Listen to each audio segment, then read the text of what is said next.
Captain SJW reporting for duty. Putting the slightly altered RAF hat aside, I can already see the comments down below, especially as this is a discussion about video games, a field I have actively avoided in the past few years, and well, it's just a case of now my channel has continued its steady decline into division over the past 12 months, and it seems I can't do any more damage, so what the hell, let's to have this discussion here. I mainly play two categories: role-playing games and strategies, and RPGs often let me choose my character design, etc. And oddly enough, most of the strategies I've played have been pretty good in their representation, of women at least. Outside those fields and those games I'm a little bit more fuzzy, as is natural to anyone outside their field, so yeah. But that's not what I'm here to talk about today. It's not about women in gaming, etc. I'm here to talk about the recent outrage over the inclusion of certain dialogue in the latest expansion of Baldur's Gate. Now, there were genuine issues with the expansion, such as some bugs and changes to the, system and the game dynamic. All great, I can fully understand those issues and the reason they're giving downvotes, etc. I'm not talking about the disappointment there. I'm talking about the clearly distinguishable comments attacking the existence of dialogue, in which a woman notes that her parents thought she was a boy when she was first born. I mean, this dialogue, which is only accessible by asking the side character, a potions vendor, about the origins of her name, has caused such kickback towards the game designers. Over half of the negative votes which existed on Steam when I started the video, 28 to be exact, contained open and clear anger towards trans individuals, the LGBT+ community as a whole, and SJW politics. Now, I left out some of the more subtle ones, and it may not seem like much, but of course these are just the comments that haven't been removed for violation of user agreement, and thousands, not just a few, thousands of people rated these as useful, these reviews as important, as helping them make a decision.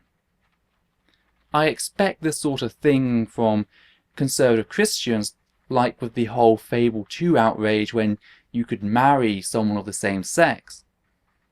But actual gamers, not the parents of children who may play this game, gamers themselves. That's a little disheartening. I think the best has to be the one from Ancient Mythful Dragon, stating the following, and I do have the quote here. I haven't played yet, but from what I've been reading, the devs are begging for positive reviews after they infuriated the community by trying to pander to the LGBT+ community. So, I bought the game, I haven't played it, I'm just going to give it a negative review, and 525 out of 835 people found said review useful. That really speaks volumes to it. Oh, and they didn't actually just beg for likes, they asked people who enjoyed the game and maybe were too engrossed with it to give it a like, the same as, some people do at the end of their videos. If you like this video, please don't forget to click subscribe, like, and share it. So it's very basic. They weren't asking for people to go in and just buy the game to like it. They were asking, people who have enjoyed it, don't forget to rate it. So, yeah, it's just most reviews that attack the SJW rhetoric stand between 60 and 80% positive with the ratings of the reviews. So, so many people found this review useful. That's the general trend. But on the other side, I found that the positive reviews, no matter why they were positive, only received 30% positive rating themselves. And that was it. You know, I could only find one that was actually over 30%. Quite a few were 29, 28, 27 to 25, and then a few of them were much lower than that. Why? Well, to post a review on Steam, you need to actually own the game. However, the same is not true for rating reviews. So, whilst the people who have bought the game are very few, hence, only over half of the negative ratings were attacking trans individuals, the overall people on Steam who are really attacking the existence of trans people in these games, and the fact that this person is on the sideline, etc., and there are arguments, I will go into those in a second, it just sort of stuck out to me, and that's why I'm here. So, whilst most of the owners of the game have given it a positive review, when I started this, it was 100 positive reviews to, it was, how many? It was just 50 that were negative. That's, shifted to 70 that were negative and 160 that are positive, so it's still in the positive area. People are just bombing the reviews, the positive reviews, with negative ratings to try and hide them away. And that just seems really, it's sort of funny because they're attempting to justify their basis on the idea that the creator begged for likes. It's kind of hypocritical, especially when that's not what actually happened. So again, just what were the exact details that caused this outrage? Well, the main focus is on the existence of an openly trans individual in the game. Mizana, a shopkeeper, stands at her shop and sells potions. That seems pretty harmless. I mean, I don't understand. Well now, the bigots will state whilst creeping out of their shadows. Not if you ask her about the origins of her name, for if you dare to do so, she shall respond. When I was born, my parents thought me a boy and raised me as such. In time, we all came to understand I was truly a woman. I created my new name from syllables of different languages. All have special meaning to me. It is the truest reflection of who I am. And that's just too far. That's the political agenda. Acknowledging a side character is trans and reassigned herself, most likely using the magic in the realm which has been established, and I will come to, and then she gave herself a new name. You asked her about her name, she tells you. That's the outrage. She just should not exist in this medieval fantasy, because it's not like trans individuals have existed since the dawn of humankind throughout multiple cultures, and we still have records of them even after religions like Christianity and Islam have attempted to erase them completely.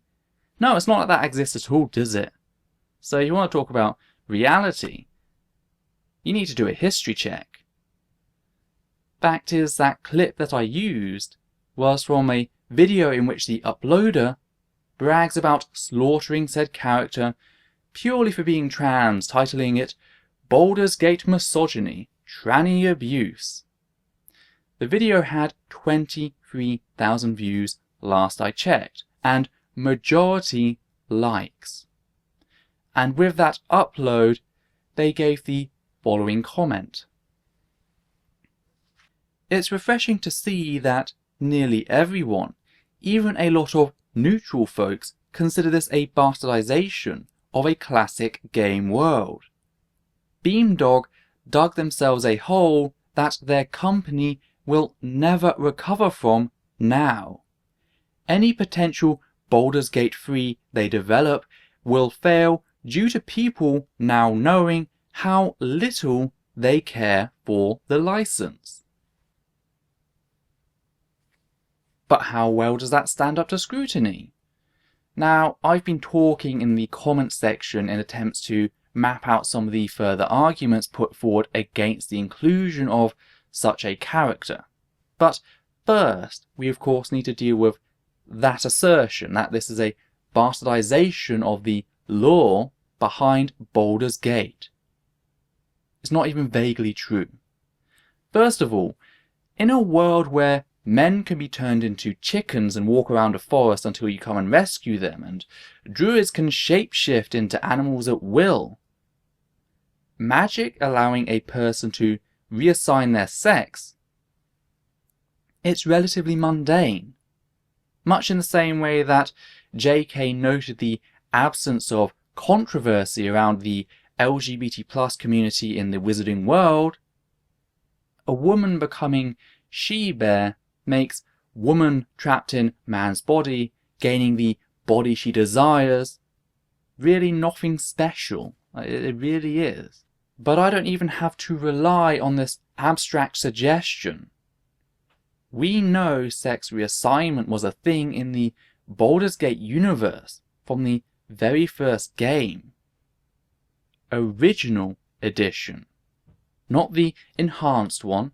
The very first one, which I remember came on like 5 discs, which you had to insert between zones because certain discs had certain zones. I think Baldur's Gate had its own bloody disc, it was so big, the actual city. The girdle of masculinity/femininity is an item picked up on one of the earliest quests available to players from a patron at the Friendly Arms Inn.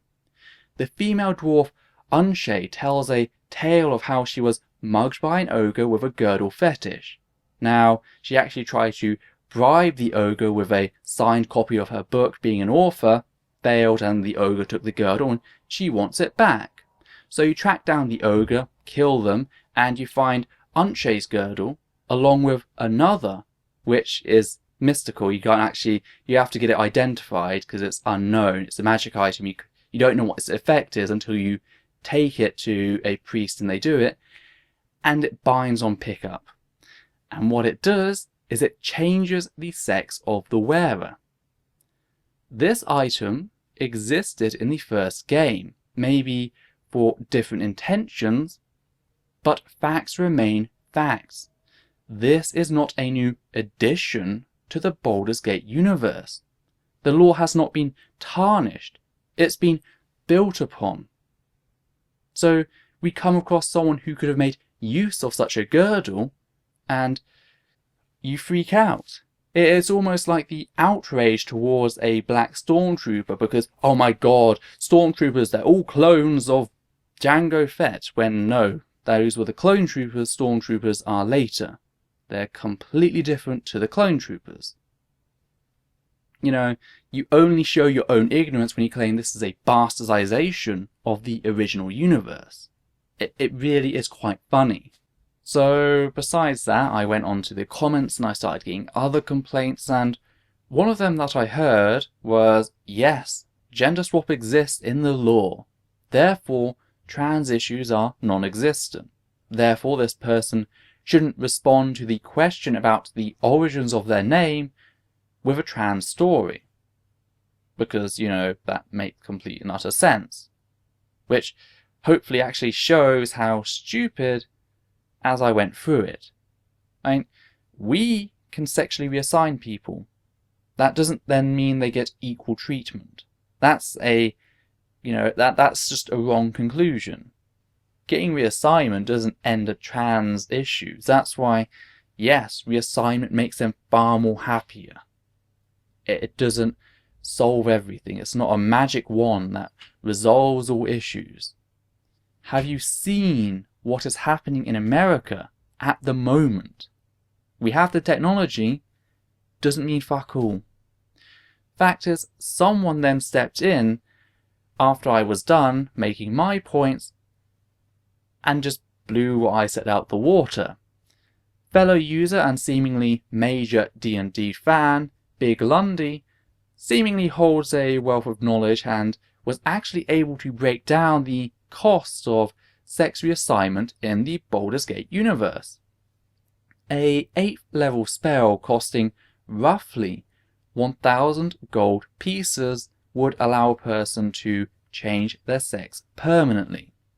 Now, according to his sources, the Kingmaker, a kingdom-building D&D game, a gold piece is about a month's rent, meaning that if you're not an adventurer, royalty, or a rich merchant like Misogyny, reassignment is unlikely. But then there was the further fact that they didn't even talk about abuse. They just noted that they had chosen their own name and why they didn't stick with the one their parents assigned them. Argument busted. But moving on, my little friend wasn't done. He decided to make one last pitch to argue that the game creators were forcing their agenda by not offering a discriminatory option, preventing them any choice. I kid you not, this argument was made by a supposedly grown man on a video where someone killed that very character for being trans. There's your option. Or how about boycotting the store?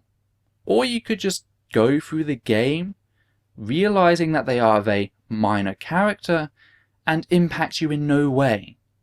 Now, I don't really care if you kill this character for being trans. If, however, you do so and then upload a video of you doing so, looking for a pat on the back because you killed them just because they said they were trans, then I'm going to call you out for what you are. A complete arsehole. Yes, the game developers could have added a verbal discrimination option, just like they could have added the same with ethnic minorities in the game or the gay and bisexual characters in the game. Hey, you could have had 3 extra options with Hexxat, a gay woman of colour. You could have had the option to discriminate on her colour, discriminate on her sexuality, or discriminate on both because, hey, shortcut. What are you on? By the way, if you want a really good read, I found an entire forum of what seems to be heterosexual gamers talking about how hard it is to cope with Hexxat being gay. It's really worth the read. It really shows just the mindset of some people. So hopefully I've explained how this entire SJW conspiracy is ridiculous. Are games becoming more representative? Hopefully. As an art, we talk about becoming a welcoming community, and representation is the core of that. The very first step. And another one they were making was that this shouldn't be one of the selling pitches of the game. The fact is it wasn't. Nowhere was this shown in advertising. The outrage came when a cis player came along, found out this individual was trans, posted videos about it, posted comments about it, and just flipped the hell out. Nowhere was this mentioned in advertising. There was no pre-release outrage like we saw with Fable 2 and the same-sex marriage option. It was just a small nod to the trans community. And that was enough for people to freak the fuck out and get pissy because we know the world better than they do. That's literally it. And it's mind-boggling. It can be quite painful just to think about what is going through these people's minds, you know? Now there were, as mentioned, other points of outrage, such as the mentioned creator reminding players who liked the game to review it as such so others could know of their experiences. So pretty much the same as me saying, if you like this video, please like, comment, subscribe and share, which I stopped doing because it seemed to have no effect, but it's no different. He didn't say, people go buy this game, like it. He just said, if you have played this game and you're entrenched in it and have forgotten to review it, just give it a quick review please. That was it. And people freak the hell out of that like it's begging for positive reviews. It's not like Kirk Cameron posting and saying, hey, my video did shit, you haven't seen it, just go give it a like anyway, so people can go see it and convert them. It's not the same as that. You know, it was just asking people, if you've forgotten to like it, and you've been playing it, and you enjoy it, like it. Just like the majority of people who have played it have liked it. And then there was, of course, one of the female designers noting that they have shifted the comedy slightly to be more open and inclusive and less at certain demographics' expenses, and that was another one. And there was also a little quote from Minsk, the lovable and insanely popular, he was one of my favourite characters as a child, pop culture spewing berserker, saying, "Really? It's about the ethics of heroic adventuring." I mean, Minsk says a lot of stuff, and how that was actually negative in any way. I mean, if I had a movement and I heard Minsk, who is good, he is all the way good, you know, he is loyal, he is good, he is lovable, he's all about the greater decent thing, and so him saying it's about the ethics of heroic adventuring, and everyone freaking out about that because it's similar to the whole idea, it's all about the ethics of journalism. It makes no sense, unless someone explains to me that, you know, this quote only comes out if you kill a lawful good or further female, NPC, and then he says it, then maybe I'd understand the dig a bit more, but just saying that, where is the dig? It's Minsk, pop culture spewing berserker, with a miniature giant space hamster making a joke, and it's just a one line, and it's like, where's the expense? It's not even attacking you in any way. So I don't get that one really. I could just understand again if it was a negative character or it was done in a negative situation, but unless it has that context, first of all, the connection you've made, and secondly, the outrage. Why is the outrage? At least when it comes to, you know, something about how so-and-so is a something, you know, there's a reason for the outrage. This is just them saying something that is similar to something that you once said, and that person is good, so it's bad? Is that how it works? Beyond me. But none of that seemed to dig up such vitriol as the mere existence of a trans character, a non-playable character, a street vendor. Right? This just seems to simply be another part of this backlash against the trans rights community as they become more prevalent. At a time when the states in the US are passing bills trying to effectively legislate us out of existence, this sort of thing strikes at another level. These people aren't part of some controlling force for Christendom. They're supposed to be our peers, and they strike a little closer to home in trying to erase us.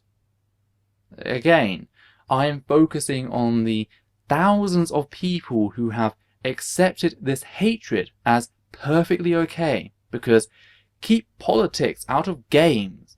I mean, it's not like there's a series out there in which you lead numerous communist revolutions or take down grotesque police states or have to make long-affecting political decisions. Oh wait, yes there are. Quite a few of them in fact. I mean, I remember Red Faction 2 from when I was a child. That taught me some lessons. You know, first part, you steal some technology to make super soldiers. You become a super soldier and you're part of their squad, and you now want to overthrow that dictator you helped get into power. So you overthrow him by gassing him in a chamber after you've driven a tank right through the base. But then your squad leader, the leader of the super soldier squad, he decides he wants to take charge, and he starts killing anyone that disagrees with him. So the second half of the game, you're now trying to overturn another dictator who you also helped establish. So, you know, it did kind of show the cycle of politics and the way things can go, especially if done through militant means. So there are things in there that are highly political. But if we want gaming to be acknowledged as an art, don't we have to allow said art to carry a message, like so much other art does? Not everything, but doesn't it have to be allowed to do so? Now, the message here was tiny, minuscule, merely saying, yes, trans people exist, and this one is your friendly potions vendor. Feel free to be part of our community if you are trans, and feel secure because we got this character very well. But I hope for more in games. I want to see us going beyond that. I want to see the Banksys, the Charlie Chaplins and the Green Days of the gaming industry. Yes, I want games that are fun, like paintings that are well done, movies well filmed, and songs well written. But I still want to feel that impact. How many of you have honestly learned something about ethics in video games at some point? Doesn't matter how small or infrequent, how many of you have taken on a situation that has made you think? And I know I have. And I just want to see things mature in the gaming industry. That's all. This was a tiny little nod to the existence of a demographic. Nothing else. If you want to class that as a political agenda, then this video must fucking suck for you. Because, hey, I exist. I'm here. You see me. Politics. Just standing in a room. Actually be a good art exhibition, actually. Taking the piss out of that. It's just acknowledging that a group of people exist. The idea that is political. I mean, that's what the Conservatives thought, and the Christians thought, and the Republicans thought. Oh, you can't teach about lesbians and gay people. Teach about that, you're being political. No matter the fact that a portion of these children are already gay and lesbians and bisexuals and transgender and whatever else. It's really just screwy the way that logic comes out. But because, because this one isn't under the bridge of religion, that's okay. No, this isn't about ethics in gaming or journalism. Beyond acknowledging trans people exist, so does the rest of the LGBT+ community. We're here, get over it. And with that said, end on a high note. This is Lessons of Thought, take care and out.